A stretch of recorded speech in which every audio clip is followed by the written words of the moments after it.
بنێرانی ستاندارد و شۆفێر ڕووداوەکان ئەم کاتتان باش لەسەر ململانیەکانی شنگال قسە دەکەین. ئەو ململانەیەن کە لە ساڵی 2014ەوە دوای ئەوەی لە سەی ئابی 2014 داعش دێت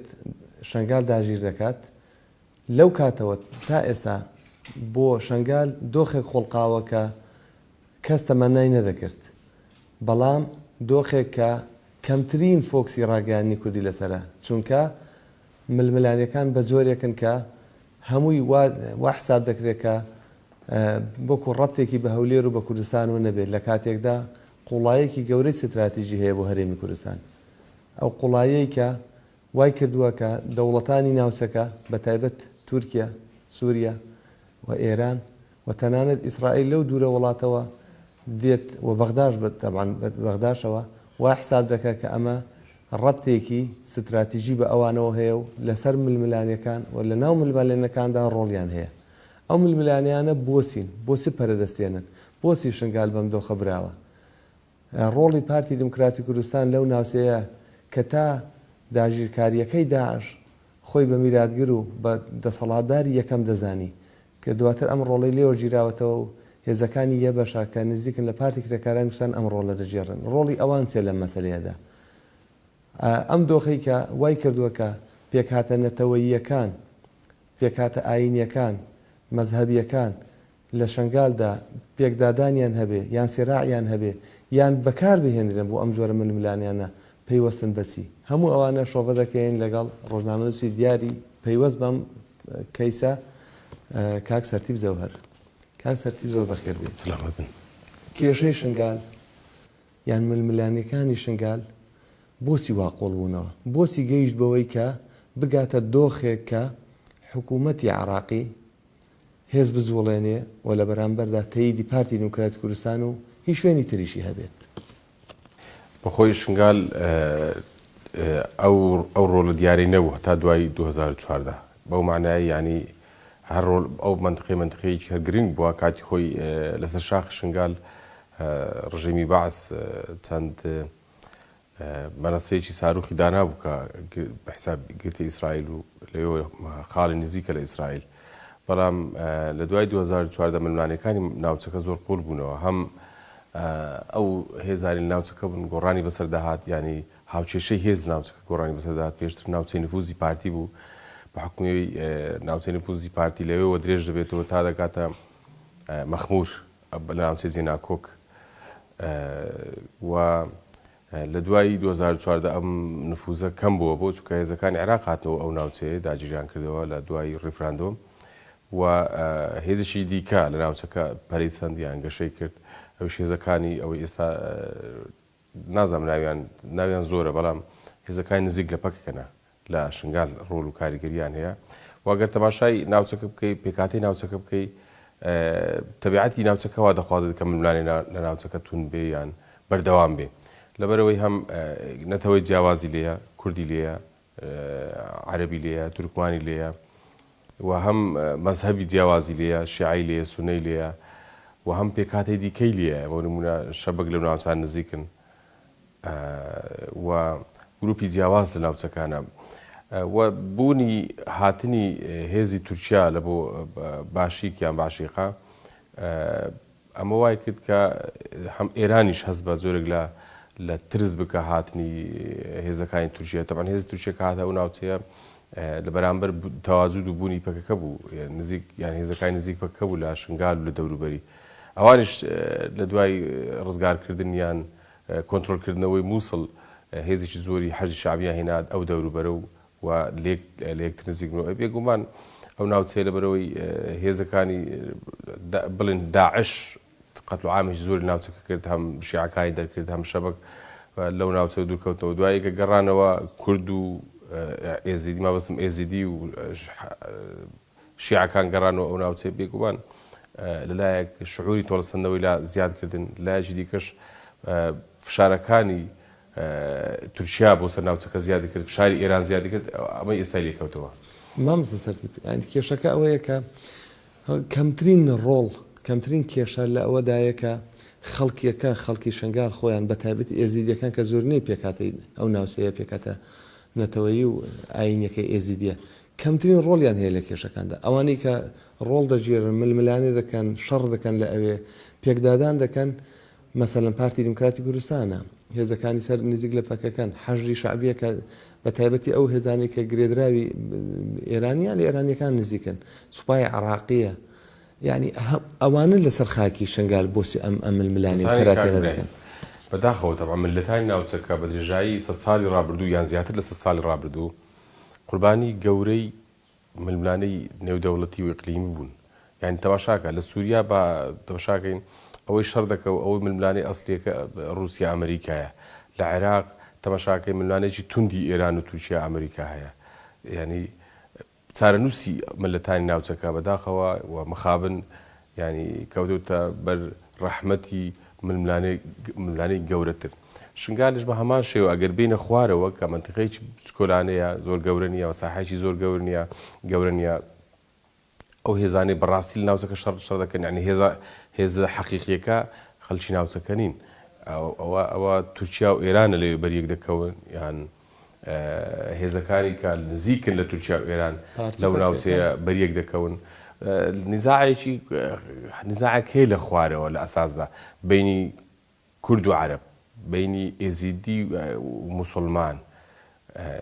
بینی شیعە و سونە ینی ئەو نزاعە هەیە لە حەقیقەتدا بەڵام کورد و عەرەب ئەوەندە گەورە نییە یان ئەوەندە قوڵ نەبووە هەتا ئێستاکە بڵێن شەڕی کۆمەڵایەتی لێ بکەوێتەوە بەوەکو لە بینی هندۆسەکان و موسڵمانەکان هەبوو یان ئەوەی لە ئۆغەندا هەبوو لە بینی ئەو تووتسی و ئەو گروپەکانی تر هەبوو ینی ئەوەی هەبووە تۆڵەسەندنەوەیەک هەبووە بۆ نمونە لە دوای 2014 موسڵمان نەگەڕاونەوە ناو شنگال لە سەدا 60 دانیشتوانی وەکو قەزای شنگال مەرکەزی قەزا موسڵمانن بەڵام نەگەڕاونەتەوە بۆ چونکە ڕۆحی تۆڵەسەندنەوە هەبووە دیاریکرااو بوو ئەو ڕۆحی تۆڵەسەندنەوە بەرامبەردا ململانێکی گەورەتر هەیە بریتە لە چەک بەدەست هێزی منەظەم و حزبن جا گروپی چەکدارین ئەوانە بەریەک دەکەون بۆ نمونە لە ناو شنگال چەند هێزەیە پارتی دوو گروپی هەیە یان دوو فەرماندەی هەیە نازانم من ناوی لێدرێم گروپ هەیە قاسم شەش و حەیدەر شەش و کە مام و برازان یەکیان وەزارەتی دی پێشمەرگە دامی دەکات ئەوەی دیکەیان پارتی دامی دەکات هێزی گروپی پەکەکە هەیە نزیک لە پەکەکە هەیە ئەوانیش چەند ناونیشانێکیان هەیە وەسن هێزی ئاسایشی پاراستی شنگالیان هەیە یە بەشەیان هەیە یە جەشەیان هەیە مەسەلەن گروپی دیکەنە حەشدی شعبینە عەرەبن عەرەبی شیعە هەنە لە منتیقەی تورکوانی شیعە هەنە ئەوان هەموو هێزیان هەیە بەڵام هێزی بچکۆلان کوردی شیعە هەنە لە ناو شنگال بە هەمان شێوە یعنی کرمانجی شیعەن و عەرەبی سونە هەنە کە حەشدی وەتەنیان بۆ دروستکردن ئەوانە هەر یەکەیان ئەجێندای تایبەت بەخۆیان هەیە شیعەکان بە شێوەیەکی گشتی لەژێر هەژمونی ئێراندا بە شێوەیەکی گشتی هێزی عێراقی هەیە سوپای عێراق ئەوان ئەگەر فەرماندەکەیان شیعە بوو ئەو لە بن تەسیری شیعەکانە ئەگەر فەرماندەکەیان سونە بوو ئەو لە بن تەسیری سونەکانە طبعا ئەوانە هەموو لێک نزیکن و هەمووشیان نایەک کاک سەرتی سیر کە ئێستا ئەو هەموو ئاڵۆزیانەی کە جەنابەت باسییان دەکەی ئێستا ڕەنگە کەسێک کە مەسەلەن لە سلێمانیەوە لە شوێنێکی دوورەدەستەوە سەیری ئەم سیرعانە دەکات سەری سوور ماوە لەوەی کە ئەو ناوسەیەکە ناوسەیەکی با بڵێن دەوڵەمەند نییە بنەوت بەس کانزاکان لە تەنانەت لە ڕووی کشتتوکاڵیشەوە ئەو تایبەتمەندیانەی لە دەستداوە کە چکار کشتتوکال لە تقریبا چۆلیشە نەگەڕاوەوە زۆربەی یعنی بۆچی ئەو هەموو سرا ئەو ململانەکە لە بینی ئێران و تورکیایە یعنی ئاساس لە بینی ئەو دوێ تورکیا هێترسی بە پرسیارەکەەوە بێت لەسەر موقع جوغرافیەکەیە کێشەکان لەسەر موقع جوغرافیەکە ڕۆلی کاریگەر و استراتیژی هەیە لەبەرچی تەماشا شنگال شانی داوە بە سنووری سووریا یان ئەو سنووری ڕۆژئاوای کوردستان بۆ پەکەکە عمقی استراتیژی هەیە دەتوان شنگال بەکاربین بۆ پەڕینەوەیان بۆ ناو خاچی عێراق جا چ بە ئیتیجاهی بەغدا چ بە ئیتیجاهی سلێمانی یعنی کۆریدۆرێک مەمەڕێک دروستکەن بۆەوە بۆ شیعەکان تەوا وجودی ئەو منتیقەیە زۆر گرنگە بۆ چونکە تورکیا نزیکە لەو سنوورانە ئێستا هێزی لە باشیقەش هەیە حەز دەکەن هێزێک کە بێت منتیقەی تامپۆن بیان منتیقەی عازل لە بین پێت بڕم پەیوەندێکی هەیە بە هیلالی شیعیەوە ئەوەندەی پێوەستە بە ئێرانەوە ئەم ڕێگایە ئەوەی هیلالی شیعی داوای دەکرد دانەوێت بە شنگالدا بۆ سووریا و ئەمە ڕەبتێکیشی هەیە هیلالی شیعی بە شنگالدا تێناپەڕی بەڵام ئەو ناوچەیە شیعی هەیە گرنجیش هەیە ئەویژەوەی کە تەلعفەر تەنیشت شنگالەوەیە تەلعفەر پێکاتی سوکانیەکەی تورکمانی شیعی لێ و عەرەبی شیعی لێ و ژمارەشیان زۆرە لە 2014 کە ئەوانە ڕوبەڕووی مەرگەسات بوونەوە ڕوبەڕووی مشکلە بوونەوە لەگەڵ داعش هاتنە هەولێر و لە هەولێر هەندێک بە تایارە و هەندێک بە سایارە و بە پاس چوونەوە جنوب و ڕۆیشتن بۆ ئەوان شنگال نزیکە پێکاتێکی لێک نزیکە لە خۆیان هەردوو لە مەزلومن ئەگەر بێت و پارێزگای لەو منتیقانە بکەن هەم يعني هێزێکی متحالفیان لەگەڵ دەبێ هەمیش ئەگەر ڕوبەڕووی مشکلە بوونەوە بە ئاسانی لە شنگال و توان پەڕنەوە بۆ سووریا ئەمە دوو سێمیان ناوچەکە لە ڕۆژۆگرافی بۆ گرنگە بۆ شیعەکان ئەگەر بێت و بۆ نمونە دەواازەی وەلید کە دەکەوێتە ڕۆژئاوای ناوەڕاستی ڕۆژئاوای عێراق دایمەن کە دەپەڕنەوە هێزەکانی حەشد شعبی و ئەو گروپانە ڕوبەڕووی گرفت دەبنەوە لەگەڵ تەیاری ئەمریکی ڕەنگە ئەو شنگال بۆ پەڕینەوە بۆ ناو خاچی سووریا وەکو بەدیل باش بێ بۆیە هەمیشە احتیفاز بە منتیقە دەکەنەوە ڕوبەڕووی مشکلە بنەوە لە مستەقبەلیان وەکو ئەلتەرناتیڤ بەجێی دەهێڵن بۆ خۆیان و ینی ئەو هێزەکانی تورکیا لەو ناوچەیە زۆر نزیکن کە نزیکن بۆ ئێرانیەکان باشە منتیقەیەکی تامپۆن هەبێ بەو منتیقەی عازل بۆی ڕاستەو ڕاست بەریەک نەکەون لەگەڵ تورکەکان هێزی دیکە هەبێ کە لە باتی ئەوان شەڕ بکە یان لە فەلەکی ئەجێندای ئەواندا هەبێ بێگومان هێزەکانی پەکەکە لەو منتیقەن ئەجێندای تایبەت بەخۆیان هەیە بەڵام بەشێکیان معاش و موچە لە حەشی شعبی وەردەگرن هەفتەی ڕابردوو کاتێکە هێزە عێراقیەکان هێرشیان کردە سەر هێزەکانی نزیک لە پەکەکە دوو لێدوانی جیاوازمان بەرگوێ کەوتن یەکێمیان لێدوانی مەسعود بارزانی بوو کە ڕەبتی دەکاتەوە بە داژیرکردنی بیرەنەوتەکان دەڵێ ئەمە هەدەفی سەرەکیەکە ئەمەیە بەو ناوە هاتوون ژێویەکی تر هەبوو هوشیارزیباری باس لەوە دەکات دەڵێ ئێمە دیدی هەموو عملیەکی عسکەری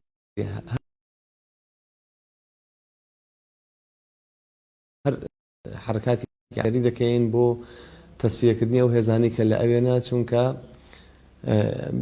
ئێمە ئەوانە بە مەترسی دەزانین لە ناوچەکە ئەم مەسەلەیە لە دوو تەفسیرەیە ئەم دوو پرسە کامیان ڕاستە هەر بەڕاستی بۆ تەسفیەکردنی ئەوانەیە کە لە ئەوێنە یان ئەوەی کە مەسعود بارزانی باز دەکات دەتوانین بڵێن هەردوو لێدوانەوەی کاک وشیار زێباری کە پەیوەستە بە مەسلەی ینی کشانەوەی ئەو هێزانەی لە ناو شنگال هەن هەموو هێزەکان هێزی عێراقی بێتێ ئەویش بن پێم وایە تورکەکان زۆر فشار لە عێراق دەکەن بۆی هێزەکان نزیک بکەکە عەلەقەل لە وازیهە دوور خەنەوە لە ناو شنگال و تەبعاً بەش لە فشارەکان یان فاوزاتەکە بەشێکی پارتی دەیکا و ئەو ڕێککەوتنی کە کرا وابزانام کۆتایی 2019 بوو 20 بوو بیرم نەماوە ئەو ڕێککەوتنە بۆ چارەسەرکردنی بە حسابی خۆیان بۆ چارەسەرکردنی هێزەکانی ناو شنگال ئەوە ڕەنگە ڕاست بێ بەڵێ ڕاستە ینی عێراق گروپێک لە عێراقەنە کە لەژێر تەسیری تورکیادا بەتایبەتی سەر وەزیران باز دەکرێت سونەکان لەوانەیە هەوڵ بدەن ئەو فشارە بکەن و ئەو گرژیانێک کە لەوێش دروست بێت لە چوارچێوە بووە گەرنا لە ڕاستی دەوێت حەشدی شعبی لە شنگال دژی لێدانی هێزەکانی نزیک پەکەکە بوو و شەڕێکی ئەو تۆش دروست نەبوو لە ڕاستیدا شەڕەکە وزەم سێ کەس بەنەتیجە سێ کەس بوونە قوربانی یان کوژران یەکیان نزیک پەکەکە بوو دوانیان لە حەشدی شعبی و یەکیان کوردیش بوو بالمناسبە ئەوانی ینی لەسەر حسابی جەیشی عێراقی بۆ قوربانی ئەوی دووەمیان مەسلەی هاتنی ئەو هێزێ بۆ کۆنتترۆلکردنی بیرێنەوتەکان ڕێگا ئەوشیان ڕاست بێ بۆ چونکە گرفتێکی دیکە هەیە لە لایەکی دیکە ئەوژەوەیکە بینی عێراق و هەرمی کوردستانە و پێم وایە ئێران لە عێراق فشاری زۆر دەکات هەر جارێک کە مفاوەزات نەگەیشتە چارەسەر بە تایبەت لە بینی ئەو دوو ستونەی کە لە عێراقەیە کە سەدر بارزانی حەلبوسی و گروپەکەی تر ئێران لە شوێن دیکە زیاوز پشار دەکەوە لە ناو عێراقیش حەشدی شعبی بەدەست ئێرانە ینی لەژێر هەژمونی ئێراندا ئەم پێم وایە ڕەنگە دوێنێ و پێرێکە و کوبنەوەنە کرا سەری نەگرت پێم وایە ینی حەشدی شعبی لەوانێت حرەکە بکە و پارتیش ترسی هەیە ڕۆڵی تورکیا لەو سنوورە بە تایبەت دوای ئەوەی کە ساڵی 2015 کاتێکە دەزانی ئەو هێزانی کە نزیکن لە پەکەکە ڕۆڵیان هەیە لە ناوچەکە و ڕێکخراون و ئێزیدەکان و یان شنگالیەکان دەپارێزن تورکیاش بە قوڵایەکی زۆرەوە بە هێزێکی زۆری 4,000 5,000 کەسیەوە دێت بۆ لە باشی جێگیر دەبێت لەو کاتەوە هەتا ئەم ساتە وەختا تورکیا ڕۆڵێکی گەورەی هەیە لە مەسلەی ناکۆکیەکانی ناوشنگال و بە جۆرێک خەریکە وای لێ دەکات کە وەکو قەندیلێکی دووەم سەیریکە وەکو قەندیلی دووەمیش ناوی دێن دەڵێ هەرگیز ناڵێن شنگال ببێتە قەندیلی دووەم ڕۆڵی تورکیا لەم مەسلەیەدا بە هاوکاری پارتی کوردستان تورکیا ترسی هەیە لەوەی نەک ترسی هەیە یعنی ترسەکەشی حەقیقیە پەکە لەو منتقی زۆر گەشەی کردووە و شاق شنگال منتقەیەکی ئاسەیە ینی ئاسان نییە کۆنتترۆلکردنی هەم زۆر وشکە هەم ڕێگاوانەکانی باش نییە ینی بۆ هات و چۆ و پەکە بەخۆشی هێزێکی ڕادیکالی زۆر کاریگەرە و زیندووە لە ناوچەکەەوە گەشیان کردووە بزۆرە گەشیان کردووە حەسەب زانیا معلوماتی ئێستا کە لەناو تەلعفەریش تەنزیماتیان هەیە نەک تەنها لە شنگال و خەڵکێکی کەم گەڕاونەوە دەوروبەری کورد مەبەستم لە کورد ئێزیدی گەڕاونەوە شنگال دەوروبەری بەڵام ئەوان لەوێ جگەلەوەی کە هێزی سەربازیان هەیە ئێستا هێزی تەنزیمیشیان هەیە یعنی تەنزیمیشیان گەشەی کردووە و فراغێک لە منتەقە فراغێک هەبوو لە منتەقەکە فراغەکە بریتی بوو لەوەی کە هێزەکانی پارتی لە ناوچەکە بوون لە 2014 کە بەرگەساتی هاتنی داعش دروست بوو پارێزراو نەبوون ئێزیەکان هێزەکانی پارتی کشانەوەیان نیانتوانی شەڕ بکەن یا شەڕیان نەکرد تەفسیری جیاواز هەیە ئێزیەکان بە دوای بەدیلدا دەگەڕێن بەدیلێک کە هەم بتوانی هێزێکی ڕادیکال بێ و لەو چەوسانەوە توندەی هەم مسلمان کوردی مسلمان بەرامبەر ئێزیدی و هەم عەرەبی مسلمان عەرەبی سونە بەرامبەر ئێزیدی دایان کرد بیان پارێزی مەنابی لە ئەوە لەبیر بکەین کە ئێزیدی لە منتەقەکە ڕاستە کوردن بەڵام ئەوەندەی لەلایەن مسلمان کوردی مسلمان چەوسێنراونەتەوە هەر ئەوەندەش لەلایەن عەرەبی سونە چەوسێنراونەتەوە بۆیە بەدوای هێزێکدا دەگەڕێن ڕادیکال بێ لەو بیان پارێزی لەو شەخسیەت شکاندنە بیان پارێزی لەو چەوساندنەوە توندە دووەم هێزێک بێ بتوانێت یعنی مەسلەی دین لەبیر بکە پەکەکە هێزێکی ڕادیکالی علمانیە و خۆیان بە چەپ دەزانن باسی دین ناکەن لەگەڵیان بۆیە دەبینی هێزەکانی پەکەکە کە هاتنەوە منتەقە زۆربەی کەوادرە باڵاکانی ناوی خۆیان گۆڕیوە ینی بەشیان خۆیان بە ئێزیدی پیشان دەدەن تەکیف دەکەن لەگەڵ منتەقە بۆیە بە خێرایی گەشایان کرد لە ناوچەکە کاک سەرتیر کاتێک ساڵی 2015 نۆڤەمبەری 2015 شنگال ئازاد کرا مەسعود بارزانی کە و کاتە سەرۆکی هێزە سەگدارەکان بوو خۆی سەرپەرشتی باڵێن ڕزگارکردنەوە شنگالێکە لە ڕێزاعش ئەوە یەک دوو کاتێک کە شنگال ئازاد بوو قوتارێکیدا باسی لە ئاوادانکردنەوەی شنگال ئیلتزامێکی گەورەی خۆی دروست کرد بەرامبەر بە شنگال بۆی تا شنگال ئاوادان بکرێتەوە دەستی ئاوادانکاری بگاتێ و ئەو زۆڵمەی کە ئێزیدیەکان کردووانن ئاساواری نەهێڵبێ بەڵام لەم ساتەوە لە 2015 لە ئاخری 2015 بۆ ئەم ساتە وەختە بە پارتی دموکراتی کوردستان و بە حکوومەتی عێراقی بە هیچ لایەنێک هیچ شتێک بۆ شنگال نەکراوە ئەم مەسەلەیە بۆچی شنگالیەکان ئەو هەموو ملمالیانیان لەسەرە ئەو هەموو ململانیان پێ دەکرێت هەموو شەڕان پێ دەکرێت بەڵام هیچ خزمەت ناکرێن و نایڵن ئەسڵم بگەڕێن و ناوچەکانی خۆشیان ئەمە ڕەفتێکی بەچەوە هەیە ئەو منتقەیە لە 2014 منتقێکی ئامین بووە منتقێکی ئەمین نەبووە خۆزانی گەشەکردنی ئابووری لە منتقەی ئەمین دروست دەبێت ئەوە یەک معنایەوەی کە ئەمین نەبووە یعنی مەبەستم لەوەیە ئەگەر بیاویستایە دەکرا بەڵام منتقەی وەکو فاکتەر باز دەکەم وەکو هۆکار منتقێکی ئەمین نەبووە بەردەوام گرژی لێ هەبووە ئەمە یەکەم دوو ململانەکان ینی ململانەیەکی تون لە ناوچەکە هەبووە ئیدارەی ئەو منتیقەیە کە پێشتر سەر بە نزیک بوون لە پارتی یا پارتی دموکراتی یا هەرسەر بە پارتی دموکراتی کوردستان بوون مەقامی مقامی شنگال ئەوانە لەلایەن هێزەکانی نزیک بە کە دەرکران بێگومان ینی زۆرێک لە شلەقان یا شلەژان دروست بوو لە ئیدارەی ناوچەکەەوە حکوومەتی عێراقیش حکوومەتێکی شکست خواردووە لە هەوازە ینی گەندەریەکی زۆر هەیە ڕەنگە وەکو شیعاراتی زۆر باقوبری خەوی بەڵام لە مووسڵەوە بڕواناکەم پارێکی ئەو تو تەرخان کرابێ بۆ ئاوەدانی ئەو ناوچەوە دزی و ڕاوڕوودێکی زۆر هەیە لە مەسلەی پارەی ئاوەدانی و حکوومەتی هەرێم چ پێشی 2014 چ دوای 2014 دەستی ئاوەداری بۆ ناوچە ناوکان زۆر درێژ نەکردووە یعنی بەتایبەت بۆ ئەگەر تەماشای شنگال بکەین لە دوای 2014 خۆ مەسافەیەکی باش ینی ماوەیەکی درێژ ئەو ناوچەیە ڕزگار کراو بوو ینی نا قابرەکانیان هەڵدایەوە گۆڕ بە کۆمەڵەکانی هەڵدایەوە ینی نا هەوڵیاندا مەسەرەن ئەو ناوچانەی کە ڕزگار کراون لە مین و لەو تەقەمە پاش ئاسەواری شەڕ پاک بکرێنەوە بۆی خەڵکی کەمپەکان بگەڕێنەوە نا خزمەت گوزاریان بۆ ناوچەکە ینی هەوڵیاندا خزمەت گوزاری بگەینە ناوچەکە بە تایبەت لەبیر نەچی خۆ بەشێک لە بیری ناوتەکانی ناوچەکە کە باز دەکرێت ئێستا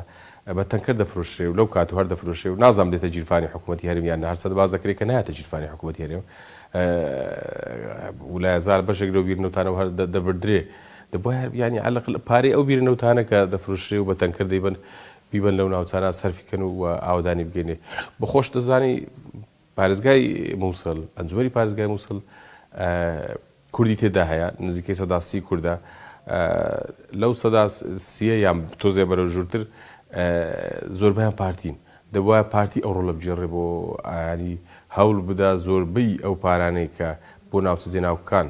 لە پارێزگای مووسڵ تەرخان دەکرێت ئەوان هەوڵ بدەن بۆ ئەو شوێنانە بکە زیاتر وێران بووە خۆ دەزانی شنگال لەو ناوچانەیە کە منتیقەی منکوبە منتیقەی ناوچەی وێران بووە دەبووە تەرخان بکرێت گرفتێکی تری شنگال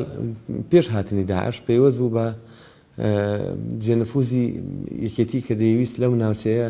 بە تایبەت کە یەکێتی لە سنووری دهۆک و ئەو ناوچانە ڕۆڵێکی پێگا حیزبەکەی ئەوەندە بەهێز نەبوو دەیویست لە شنگال ئەم ڕۆڵە بژگێڕێ تەنانەت بەشێک لەوانی کە ڕخنە لە پارتی دەگرن لەسەر ئەوەی کە شنگالی ڕادەست کردووە یان بەرگری لە شنگال نەکردووە دەڵێن لەبەر ئەو بووە کە یەکێتی ویستی لەم سنوورە گەرایەکی بەهێزی حیزبی خۆی دانێ و بکاتە جێنفوزی خۆی بەڵام ئێمە دەبینین دوای ئازادکردنەوە شنگال یەکێتی ڕۆڵی لێوە نامێنی ئەمەیان بۆچی یەکێتی بۆچی هیچ ڕۆڵێکی نییە شنگال بۆ خۆی منتیقەیەکی دوورە یعنی حتا